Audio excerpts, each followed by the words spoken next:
அனைவருக்கும் வணக்கம். நான் மனோஜ்குமார், திரைப்பட இயக்குனர் பேசுகிறேன்.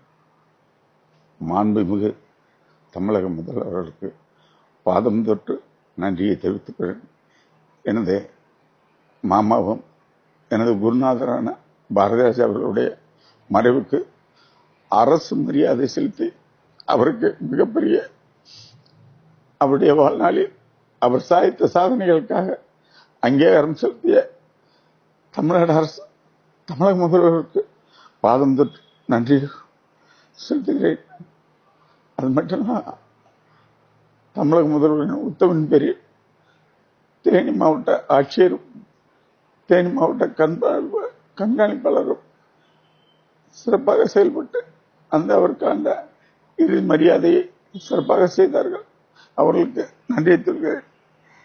அது மட்டுமல்லாக இறுதி அஞ்சலி செலுத்துவதற்காக கலைத்துறை சார்பிலும் எங்களுடைய மண்ணின் மக்கள் சார்பாக வந்து அவருக்கு அஞ்சலி செலுத்தியதற்கு அவங்களுக்கு அத்தனை பேருடைய பாதம் தொட்டு நன்றியை தெரிவிச்சுக்கிறேன்.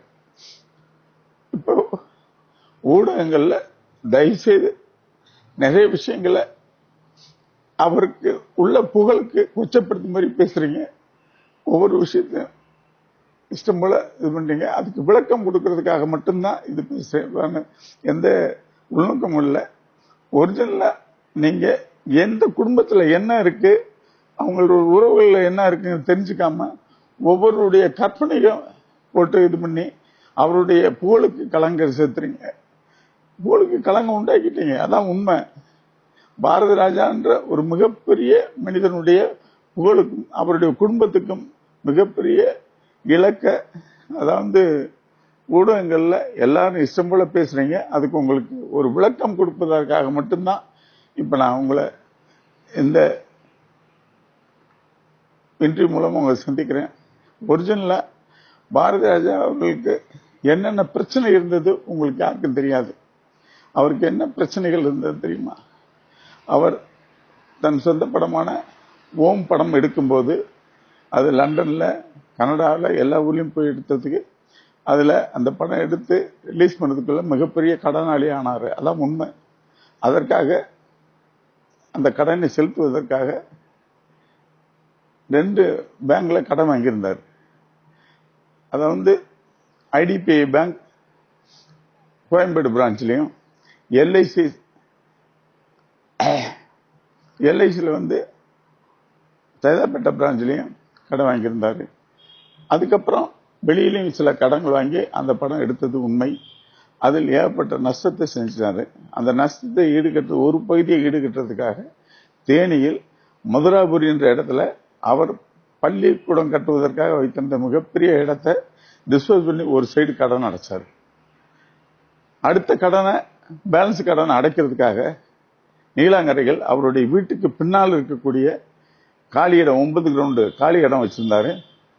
அந்த இடத்தை வித்துட்டு பண்றதுக்காக மனோஜ் 2 பேர் இருக்கும்போது ஒருத்தர் சார்ஜுங்கிறவருக்கு ஒப்பந்தம் செய்து அவர்கிட்ட 4 கோடி கடனை வாங்கி பணத்தை வாங்கி சில கடன்கள் அடைச்சாங்க. பேலன்ஸ் அந்த ரெஜிஸ்ட்ரேஷன் பண்ணி 6 கோடியை வாங்கி அவர் கடனாகப்பட்ட எல்ஐசி அதாவது எல்ஐசியில் வாங்கின லோனும் ஐடிபிஐயில் வாங்கின லோனும் கட்டுறதுக்காக பேசிட்டு இருக்க தருவாயில தான் மனோஜுடைய இறப்பு விட்டது. சட்ட மனோஜ் இறந்து 1.25 வருஷம் ஆயிடுச்சு. இதுவரைக்கும் அந்த சார்ஜ் அவர்களுக்கு 4.5 கோடி வாங்கிட்டு மீதி பணத்தை இன்னி அவர்கிட்ட வாங்கி கடன் அடைக்கல.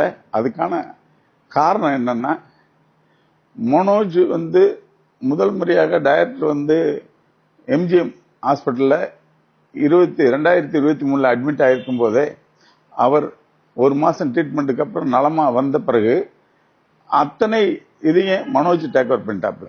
நான் நடத்திக்கிறேன். அவரும் மகன் மகன்கிட்ட கொடுத்துலான்னு ஒவ்வொரு வரவு செலவு திட்டங்களையும் அவர்கிட்ட கொடுத்தாரு. அவர் தான் பார்த்துட்டு இருந்தாரு. ஸோ என்டையர் டாக்குமெண்ட்ஸ் எல்லாமே அவர் கையில இருந்தது, மனோஜ் கையில. மனோஜ் திடீர்னு இப்படி ஒரு இழப்பை சந்திப்பாருன்னு நினைக்கல. மனோஜுடைய இழப்பு மிகப்பெரிய பாதிப்பை திரு பாரதி ராஜா அவர்களுக்கு உண்டாச்சு. காரணம், அவருக்காக 4 படங்கள் எடுத்தாரு. தாஜ்மஹால் எடுத்தாரு, அல்லி அர்ஜுனா எடுத்தாரு, இது பண்ணாரு.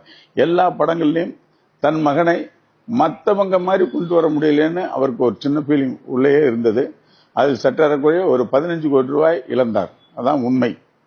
அதுக்கப்புறமா இப்ப கடைசியா நடிக்கத்தான் அவர்ல டைரக்டராவது பண்றேன்னு அவருக்கு பண்ணும்போது டைரக்டர் ஆக்கலான்ற எண்ணத்துல தான் மார்கழி திங்கள் என்ற படத்துல அவர் இயக்குவதற்காக திரு சுசீந்திரன் அவர்கள் அவரை அணுகிய போது திரு பாரதிராஜா அவர்கள் தன் மகனுக்காக இன்வெஸ்டாகவும் பணத்தையும் கொடுத்து சற்றக்குறைய 1 கோடி ரூபாய் பணத்தையும் கொடுத்து அவர் டைரக்ட் பண்றதுக்கான முயற்சி பண்ணி, ஏன்னா தான் பையன் நடிப்பில் ஜெயிக்கலான்னு டைரக்ஷன்ல ஜெயிக்கணும்னு ஆசைப்பட்டு பண்ணாரு. அந்த படம் தோல்வியின் காரணமாக தான் மன உளைச்சலில் இருந்த பாரதிராஜா அவர்களும் ஒரு மனோஜுக்கு என்ன ஃபீலிங் ஆயிடுச்சுன்னா, ஒரிஜினல் வேலை அப்பா இவ்வளவு முயற்சி பண்ண நம்ம நடிக்க நினைச்சாரு, சட்ட கூட 15 கோடிக்கு மேலே செலவு பண்ணாரு, நம்மளால வர முடியல. அடுத்து இயக்குனராக வரணும்னு சொல்லி அதுக்கும் உதவி பண்ணாரு. சுசீந்திரன் தயாரிப்புல இவர் இன்வெஸ்டாவும் 1 கோடிக்கு மேல பணத்தை கொடுத்து பண்ணாரு. அதுலயும் நம்ம ஜெயிக்க முடியல. மன வருத்தம் உள்ளுக்குள்ளேயே இருந்தது தான். மன உளைச்சலின் காரணமாக தான் மனோஜ் பாதிக்கப்பட்டது உண்மை. அந்த படம் ஒருவேளை வெற்றி அடைஞ்சா மனோஜ் நல்லா இருந்திருப்பாரு. மனோஜனுடைய இறப்புக்கு பின்னால் மிகப்பெரிய சோகத்தை செஞ்சாரு டைரக்டர் பாரதிராஜா. மிகப்பெரிய சோகம். ஏன்னா புத்திர சோகங்கிறது எவ்வளவு பெரிய விஷயம். அந்த நேரங்களில் மனோஜ் வசம் இருந்த அத்தனை டாக்குமெண்ட் எல்லாமே அவர் மனைவி நந்தனாவுடைய பொறுப்பில் இருந்தது லாக்கர்ல. இதான் பொசிஷன். இப்ப ஜார்ஜ் அவர்கள்ட்ட மனோஜும் டைரக்டர் பாரதிராஜ் அவர்களும் ஒப்பந்தம் செய்து அந்த இடத்தை விற்கிறதுக்காகப்பட்ட ஒப்பந்தத்தில் 4.25 கோடி வாங்கிட்டு மீதி 6 கோடி அவர் கொடுக்கறதுக்கு ரெடியா இருக்காரு. இந்த 2 கடனை அடைக்கிறதுக்கும் ரெடியா இருக்கு. எல்ஐசியில வாங்கின கடனும் ஐடிபிஐல வாங்கின கடனும் அடைக்கிறதுக்காக ரெடியா இருக்கும்போது கடன் அந்த டாக்குமெண்ட் நந்தனா மனைவி மனோஜ் மனைவி நந்தனா கையில் இருக்கு. அந்த டாக்குமெண்ட்டை கொடுத்தால் அதை இடத்த ரெஜிஸ்டர் பண்ணிட்டு 6 கோடியை வாங்கி இந்த கடன் அடைச்சிருக்கலாம். அதுக்கு சில சந்தர்ப்ப சூழ்நிலையில நந்தனா கையிலிருந்து அந்த டாக்குமெண்ட் பெற முடியல. இன்னைக்கு நந்தனா கையில தான் அந்த டாக்குமெண்ட் இருக்கு. இதுல மிகப்பெரிய கடனாளியா இருக்கேன் என்று கடனாளி ஆயிட்டமேங்கிறது மிகப்பெரிய மன வருத்தம் திரு பாரதிராஜா அவர்களுக்கு இருந்தது. இதுதான் உண்மை. இந்த சூழ்நிலையில் தான் அவர் சில விஷயங்கள் அவர்கள் நண்பர்கள் மூலமாகவும் உறவினர்கள் மூலமாகவும் இந்த பிரச்சனையை தீர்க்கிறதுக்காக முயற்சி செய்யும் போது அத்தனை முயற்சிகளும் சரிபட ஈடுபடவில்லை. அதற்கு காரணம் சில நேரம் யாரையும் நான் குறை சொல்றதுக்காக வரல, நந்தனாவுக்கும் கூட அது இள வயதையே கணவனை இழந்த பொண்ணு, அதுக்கு சில விஷயங்கள் என்ன பண்றதுன்னு தெரியல. இந்த நேரத்தை பயன்படுத்தி சில பேர் ஏதோ சொல்றது தவறாக சொல்லி விட்டுருக்காங்க. அந்த நந்தனாவை குறை சொல்லவும் மாட்டேன். ஏன்னா நந்தனா நினைச்சிருந்தா இந்த பிரச்சனையை ஈஸியாக ஹேண்டில் பண்ணி அந்த பேலன்ஸ் பணத்தை வாங்கி 2 கடன் அடைச்சிருக்கலாம். இந்த கடன் இப்ப எது மேல இருக்குன்னா, விருகம்பாக்கத்துல நாயுடுகால்னு ஒரு பில்டிங் இருக்கு. அந்த பில்டிங் இவருக்கு சொந்தமானது. அந்த பில்டிங் பாரதிராஜா பேர்ல இருக்கு. அது மேல கடன் வாங்கியிருக்காரு. இன்ஸ்டியூட் ஆரம்பிச்சிருந்தாரு தேனாம்பேட்டையில பிரிக்னு, அது மேல கடன் இருக்கு. இந்த 2 கடன் அடைச்சாதான் இந்த டாக்குமெண்ட் நமக்கு திரும்பி வரும். இந்த டாக்குமெண்ட் இப்ப நந்தனா கையில இருக்கு. இது பேசி பார்த்து முடியாம தான் ஒரு காலகட்டத்தில் அவங்ககிட்ட பேசி ஒரு மன வருத்தத்தோட இருந்தாங்க. இன்னும் கொடுக்கல, இதோட இருக்கு இந்த பொசிஷன். இதுல பாரதிராஜா மன வருத்தத்தோட இருந்தார். அவர் 2 முறை முயற்சி பண்ணாரு. அந்த டாக்குமெண்ட்டை வாங்கிட்டா செட்டில் பண்ணலான்னு முயற்சி பண்ணாரு. அதுக்குள்ள மீண்டும் உடல்நிலை இதாயிடுச்சு. வீட்டிலே நல்லபடியா ட்ரீட்மெண்ட் பார்த்துட்டு இப்ப டக்காஸ்மி பண்ணி எல்லாம் பண்ணி வீட்டில் அழகா ரெஸ்ட் ஆயிட்டு நல்லபடியா இருந்த நேரத்தில் முயற்சி பண்ண முடியாம போச்சு. இதுவரையில் அந்த கடன் அடைக்க முடியாம போச்சு. ஸோ பாரதிராஜா இவ்வளவு ஒரு புகழுக்கு பேருக்கு சொந்தக்காரரு கடனாளியா செத்தாருங்கிறத மிகப்பெரிய வருத்தம். ஆனால் அவர் வாழ்ந்த காலங்களில் மனோஜ் இருக்கும் போதே அவருக்கு வேண்டிய செட்டில்மெண்ட்டை பண்ணிட்டாரு. மனோஜுக்கு அவர் பேரில் மனோஜ் பேர்ல டி நகர்ல இருக்க ஒரு 40 கோடிக்கு பெருமான கிருஷ்ணா ஸ்ட்ரீட்ல இருக்க வீடு அவர் பேர்ல எழுதி வச்சாரு. பிரிக்ல இருக்க ஒரு ஃப்ளோர் குறைஞ்சது 20 கோடிக்கு போகும். அந்த வீடு அவர் எழுதி வச்சிருக்காரு. ஜெமினியில பார்சன் பில்டிங்ல அவர் முதல் முறையாக சென்னையில் வாங்கிய வீடு அதுவும் மனோஜ் பேர்ல எழுதி வச்சிருக்காரு. இந்த 3 சொத்தும் மனோஜ் பேர்ல இருக்கு. அதே மாதிரி ஜனனிக்கும் கரெக்டா சொத்து கொடுத்திருக்காரு. நீலாங்கரையில் இருக்க வீடு, தேனியில் உள்ள வீடு, ஆரிங்டன் ரோட்ல அபார்ட்மெண்ட் 1, இது 3மே ஜனனிக்கு எழுதி வச்சிருக்காரு. அவர் நல்லபடியா இருக்கும்போதே இந்த சொத்துக்களை வாங்கும் போது அவங்க பேர்ல வாங்கி வச்சிருக்காரு. மனோஜுக்கு 3 சொத்து, ஜனனிக்கு 3 சொத்து. இனி பேலன்ஸ் இருக்க சொத்துக்களை கரெக்ட் பண்றதுக்காக தான் அவர் முயற்சி பண்ணும்போது படம் எடுத்து படத்தில் லாஸ் ஆயிட்டாரு. அந்த ஒரு வருத்தத்தோட இருந்த காலகட்டங்களில் தான் இதெல்லாம் ரெக்டிஃபை பண்றதுக்கு அவருடைய நெருங்கிய நண்பர்கள்லாம் முயற்சி பண்ணாங்க. அது சரியா வரும்போது மிகப்பெரிய மன வருத்தத்தில் இருந்தார். அந்த நீலாங்கரை இடத்துல அட்வான்ஸ் வாங்கின இடத்தை மட்டும் ரெஜிஸ்ட்ரேஷன் பண்ணி கொடுத்து மீதி 6 கோடியை வாங்கியிருந்தா இந்த கடன்லாம் அடைச்சு சாகும்போது கடன்காரனா இறந்திருக்க மாட்டார். சாகும்போது கடன்காரனா இருந்தார். உண்மை அதுதான். இது வெளி உலகத்துக்கு யாருக்கும் தெரியல. சும்மா ஏதாவது பேச 1000 கோடி இருந்தது, 2000 கோடி இருந்தது, எடுத்துட்டு போயிட்டாங்க. தவறா சொல்லாதீங்க. முறையாக மனோஜுக்கு 3 சொத்தும் ஜன்னிக்கு 3 சொத்தும் எழுதி கொடுத்திருக்காரு. அதுல மனோஜுடைய சொத்துல டி நகர் வீட்டுக்குள்ள வாடகை 3,5 லட்சம் ரூபாய் வருது. பிரிக்ல 2,5 லட்சம் ரூபாய் வருது. நடப்பு சங்கத்துக்காக ஜெமினி அபார்ட்மெண்ட் விட்டுருக்காங்க, அதுல 65,000 ரூபாய் வருது. சட்டேரக்கூடிய 6 லட்சம் ரூபாய் ரெகுலர் இன்கம் வருது. அது அப்படியே நந்தனாவுக்கு போகுது. அதை வச்சுதான் அவங்க சர்வே பண்ணிருக்காங்க. அவன் ஒன்றும் கஷ்டத்தில் இல்லை. 3 இன்னைக்கும் நீங்க விரிவு பண்ணிக்கலாம். டி நகருடைய வீட்டினுடைய வாடகை 3,5 லட்சம், பிரிக்கினுடைய வாடகை 2,25 லட்சம், 70,000 ரூபாய் நம்ம நடப்பு தயாரிப்பாளர் சங்கம் ஜெமினி பில்டிங்ல இருக்கவங்க வாடகையா கொடுத்துருக்காங்க. இந்த வாடகை முழுவதும் மனோஜுக்கு போகுது. இந்த பக்கம் எடுத்துட்டீங்கன்னா நீலாங்கரை வீட்டில் டைரக்டா இருக்கனால அது வாடகைக்கு போடுது.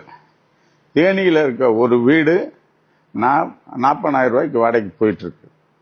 இப்ப பிரிக்கில் இன்னொரு பில்டிங் இருக்கு. அது ஜேஎஸ்கேன்னு ஒரு ப்ரொடியூசர் இருக்கு. திரு ஜேஎஸ்கே அவர்கள் மாதம் 90 ரூபாய் அமைச்சிருக்காரு. இந்த 1.30 தான் இப்ப திருமதி பாரதிராஜாவுக்கு சந்திரலாவுக்கு கொடுக்கப்பட்டு அது அந்த அவரை செலவுக்கு மெயின்டைன் பண்ணிட்டு இருக்கு. இதுதான் உண்மையான நிலைமை. இது தெரியாம எதுக்காக மீடியாவில் இத்தனை கோடியா அத்தனை கோடியான்னு பேசுங்க. தயவு செய்து உங்களுக்கு தெரிய வேண்டாமா? மீதி இருக்க சொத்து இருக்கிறது. அந்த சொத்தை மீட்டு எடுக்கணும்னா இந்த கடன் அடைக்கணும். கடன் அடைக்கணும்னா அந்த டாக்குமெண்ட் வரணும். ஒரு முறை இந்த டாக்குமெண்ட்டுக்காக முறையிட்ட போது அவர் நண்பர்கள் இருக்கும்போது சில காரணங்கள், அவங்களுடைய காரணம் நியாயமா இருக்கலாம், இவங்களுடைய காரணம் நியாயமா இருக்கலாம். அது பொதுவில் இருக்கவங்க பேசும்போது கூட அது சரிப்பட்டு வராம போயிடும்போது மிகப்பெரிய மன உளைச்சலில் இருந்தார் பாரதிராஜா. அவர் சாவுக்கு இதுவும் ஒரு அழுத்தம் காரணம். ஏன்னா எவ்வளவு விஷயம் இருந்தாலும் தான் சாகும்போது இதை அடைக்க முடியல, இது முடிக்க முடியல. ஒரு கட்டத்தில் அவர் இதா இருக்கும்போது அவருடைய வார்த்தைக்கு மரியாதை எல்லாம் போச்சோன்னு அவர் உள்ளுக்குள்ள வருத்தப்பட்டது உண்டு. உண்மை அதுதான். இன்னைக்கு விருகம்பாக்கத்தில் இருக்க நாடுகால் பில்டிங் அவர் பேர்ல இருக்கு. அதுக்கு பின்னால 9 கிரவுண்ட் இடம் இருக்கு. தேனியில ஒரு தோப்பு இருக்கு. இந்த இடங்கள்லாம் பாரதிராஜா பேர்ல இருக்கு. இதெல்லாம் இன்றைக்கும் அதெல்லாம் சரிப்படுத்தப்பட்டு இந்த கடன் அடைக்கப்பட்டு மீண்டும் பாரதிராஜா பொறுத்தவரையில அவருடைய பேத்திகள் மேலும் நந்தனா மேலும் ரொம்ப பிரியமா இருந்தாரு. அந்த அளவுக்கு தான் மகமேலையும் பிரியமா இருந்தார். அவர் அத்தனை பேர் அன்பு காட்டினாரு, பாசமா இருந்தாரு. இன்னைக்கு அந்த இடத்தினுடைய பேலன்ஸ் இருக்க சொத்துக்களை அவங்களுக்கு சமப்படுத்தி கொடுக்கணும். அதுல எந்த மாற்றமும் இல்லை.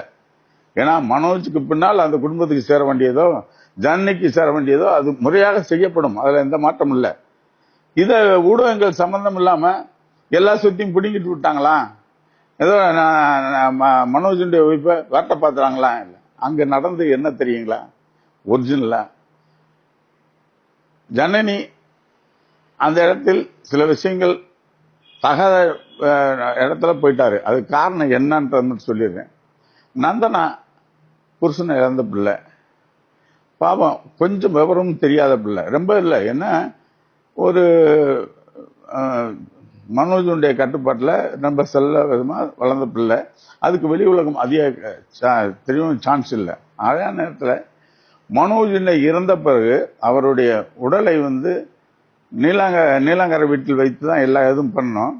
அந்த உடல் அடக்கம் செய்த பிறகு நம்முடைய தமிழ் கலாச்சார பிரகாரம் அந்த வீட்டில் தான் மனைவி பிள்ளைகள்லாம் தங்கணும். 7 நாள் அங்க இருந்து போகக்கூடாது. அந்த விஷயத்தை எடுத்து சொல்றோம். எம்மா இங்க தங்கணும், நீங்க இங்க தான் மறுநாள் விளக்கு போடணும், மறுநாள் பால் ஊற்றணும், தெளிக்கணும், இதெல்லாம் சொல்லும் போது இல்ல நான் ஆரிங்டன் ரோடு வீட்டுக்கு போயிடுறேன்னு போயிடுச்சு. ஏன்னா அதை தப்பா சொல்ல, அதுக்கு தமிழ் கலாச்சாரம் தெரியாது. அது மட்டும் இல்ல, ஒரு சின்ன பொண்ணு அது புருஷனை இருந்ததில் பக் பக்குன்னு முழிக்குது. ஒரு தமிழ் கலாச்சாரம் தெரியல. எடுத்து சொல்லும் போது என்ன சொல்றாங்கன்னு ஒன்றும் புரியாம அன்னைக்கே போயிடுச்சு. இதுல ஜன்னிக்கு வருத்தம். அன்னை இறந்த வீட்டில் 7 நாள் இருந்து அந்த துக்க காரியங்களை பண்ணும்போது அது இல்லாம போச்சுன்னு ஜனனிக்கும் திருமதி பாரதிராஜா சந்திரலாவுக்கும் வருத்தம். இது சொல்லி எழுவேன் ரைட்டு. அதுக்கப்புறம் மனோஜனுடைய இறப்பு நடந்து 30வது நாள் நம்ம தமிழ் கலாச்சார பிரகாரம் சாமி கும்பிட்டு விளக்கு போட்டு தெய்வம் பார்ப்பாங்கல்ல, அன்னைக்கு வர சொல்லும் போதும் அந்த இதெல்லாம் முடிஞ்சு எல்லா ஊர்ல இருந்து எல்லாரும் எல்லாம் முடிஞ்ச பிறகு கடைசியா நந்தனா எப்போ வரணும்னு சாயந்தரம் 7 மணிக்கு தான் வந்தாங்க. அதெல்லாம் அதுக்கு ஒரு வருத்தம் இருந்திருக்கலாம். அது வருத்தன காரணம்னா எடுத்து சொல்லணும். இன்னொன்னு ஜனனி என்னன்னா, இல்லை நீ இப்படிதான் இருக்கணும், நம்ம கலாச்சாரம் எப்படின்னு எடுத்து சொல்லணும். சில பேர் எடுத்து சொல்லியும் கூட அதுக்கு புரியல. அதான் சின்ன பொண்ணு அதுக்கு புரியாம போச்சு. இப்ப என்ன நடந்ததுன்னா, பாரதிராஜா அவர்கள் இறந்துட்டாருன்னு தகவல காலையில 3:30 மணிக்கு அவங்களுக்கு தகவல் சொல்லியாச்சு. ஆனா வெளியே சொல்ல வேணான்றக்கா தகவல் சொல்லி வெளியே போகணும். அன்றைய தினம் நான் தேனியிலிருந்து வந்துட்டு இருக்கேன். ஃபோன் பண்ணி உன் குழந்தைகளை அடிச்சுட்டு வேகமா போமான்னேன். எனக்கு ஒரு மணி நேரம் டைம் ஆகும். இல்லம்மா கொஞ்சம் வேகமா போய் அர்ஜென்ட் போயிடு அப்படின்னு சொல்லி கூட அதுக்கப்புறம் காலையில 8:30-9 மணிக்கு தான் வருது. அது மலேசியால இருந்து ஒரு பொண்ணு ஃபிளைட்டை பிடிச்சி வந்ததுக்கு அப்புறம் இவர் எந்த செய்தி கேட்டு நான் ரெடியா இவருக்கு ஆரிங்டன்ல இருந்து இங்க வர்றதுக்கு இவ்வளவு டைம் எடுத்துக்கிட்டே இருந்து அந்த மன வருத்தம் எல்லாருக்கும் இருந்தது. அது மட்டும் இல்ல, அவருடைய பூத உடல் தன்னுடைய மண்ணில் தான் பதிக்கணும்னு ஆசைப்பட்டாரு. அது பிரகாரம் தேனிக்கு எடுத்து செல்வதற்காக சரியாக நைட்டு 9 மணிக்கு இங்கிருந்து மூவ் பண்ணாங்க. அதுக்கு தமிழக அரசு மிகப்பெரிய ஒத்துழைப்பு கொடுத்தது. ஒவ்வொரு டிஸ்ட்ரிக்டினுடைய என்ட்ரிலையும் எக்ஸிட்லையும் காவல்துறைகள் எங்களுக்கு கைட் பண்ணி கூட்டு போறாங்க. எல்லாருமே அங்கங்க பஸ் பிடிச்சி போயிட்டு இருக்கோம். இந்த பொண்ணுக்கும் சொல்லியாச்சு, நந்தனாவுக்கும் வேகமா சேர்ந்துருமா, மற்ற ஃபார்மாலிட்டிஸ் முடிக்கணும்னு சொல்லிட்டோம். அத்தனை பேரும் சேர்ந்துட்டாங்க. போய் நந்தனா வந்தது 2:45 மணி. அங்க என்ன பிரச்சனை தயவு செய்து உங்க எல்லாரும் கிட்ட புரிஞ்சுக்கங்க. கவர்மெண்ட்ல புரோட்டோகால் என்ன சொல்லியிருக்காங்கன்னா, நான் தான் கவர்மெண்ட் கலெக்டர்ல இருந்து எல்லாரையும் டீல் பண்ணிட்டு இருக்கேன். நான் மார்னிங்கே போய் நின்று அவங்க கூட ஒர்க் பண்ணிட்டு இருக்கேன். அவங்க கேட்டாங்க எத்தனை மணிக்கு மற்ற செரிமனி முடிச்சு எங்கிட்ட ஹேண்ட் ஓவர் பண்ணுவாங்க. ஏன்னா அரசு மரியாதை பண்ணும்போதுக்கு கவர்மெண்ட் புரோட்டோகால்னு ஒன்று இருக்கு. அது பிரகாரம் அவங்க என்னன்னா, நான் சொன்னேன் இந்த மாதிரிங்க எங்கல சீர் கொண்டு வர்றதுன்னு ஒரு ஃபார்மாலிட்டி இருக்கு. அப்புறம் ஆம்பளைகள்லாம் நீர்மலை கொண்டு வருவாங்க.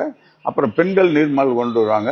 இதெல்லாம் கொண்டு அவங்க குளிப்பாட்டி எல்லாத்தையும் ரெடி பண்றதுக்கு எங்களுக்கு நியர்லி 1.5 hour ஆகும் சார் அப்படின்னு சொல்லிட்டேன்.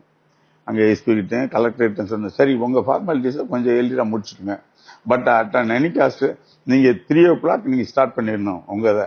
அப்பதான் நீங்க 1:30 மணிங்கிறது 2 மணி ஆனால் ஆக்கலாம். 5 மணிக்குள்ள முடிச்சிட்டீங்கன்னா தான். ஆஃப்டர் 6னா நாங்க ராணுவ அரசு மரியாதை பண்ண முடியாது. சன்செட் ஆகி 6க்கு மேல புரோட்டோகால், அவங்களுடைய புரோட்டோகால் 6 மணிக்கு மேல அரசு மரியாதை பண்ண முடியாது, அதுக்குள்ள பண்ணணும்ன்றாங்க. அப்ப 3 மணிக்குள்ள உங்க சடங்கு சம்பிரதாயங்களை ஆரம்பிச்சுன்றாங்க. அப்ப நீர்மலை எடுப்பது, சீர் கொண்டு வருவது, ஆண்களுக்கு இது எல்லா இதுவும் செய்யறதுக்கு அது அப்புறம் இன்னொன்னு எங்க முறையாக ஸ்பெஷல் வச்சு கொண்டது பாடை கட்டி பாடையில இருந்து தூக்கிட்டு போனோம். இந்த விஷயங்கள் இருக்கு. இதுக்கெல்லாம் சொல்லி ஏற்பாடு பண்ணது 3 மணின்ற போது இப்ப அங்க இருந்து போன் பண்ணி நந்தனா எங்க வந்துட்டு இருக்கு, எங்க வந்து கேளு எல்லாரும் டென்ஷன். ஏன்னா நந்தனா வரலன்னு எல்லாரும் வெயிட்டிங், எல்லாரும் இருக்காங்க. நந்தனா காணும் போது 2:45 மணிக்கு தான் வருது. அப்ப உள்ள வந்த உடனே அந்த இடத்துல நாயெல்லாம் போயிட்டு இருந்தா இந்த இது கூட வந்திருக்காரு. வந்ததுமே ஜன்னி என்ன கேட்டிருக்கு, நான் சொன்னேன் புரோட்டோகால் பிரகாரம் 3 கிலோமீட்டர். நான் உடனே எஸ்பி கலெக்டர் பார்த்து இல்லை சார் ஆரம்பிச்சிரு சார், இந்த பொண்ணு நந்தனா வந்துட்டு சார் வந்துட்டு இருக்குன்னு சொல்லிட்டு இருக்கேன். இது அவருடைய புத உடல் பக்கத்தில் நிற்கும் போது ஏன் இவ்வளவு லேட்டா வந்தேன்னு சொல்லும்போது வரதுக்கு என்ன எப்ப பார்த்தா லேட்டா வரணும் இந்த வாக்கியங்கள் தான் புரோட்டோக்கால்னு ஒன்று இருக்கு,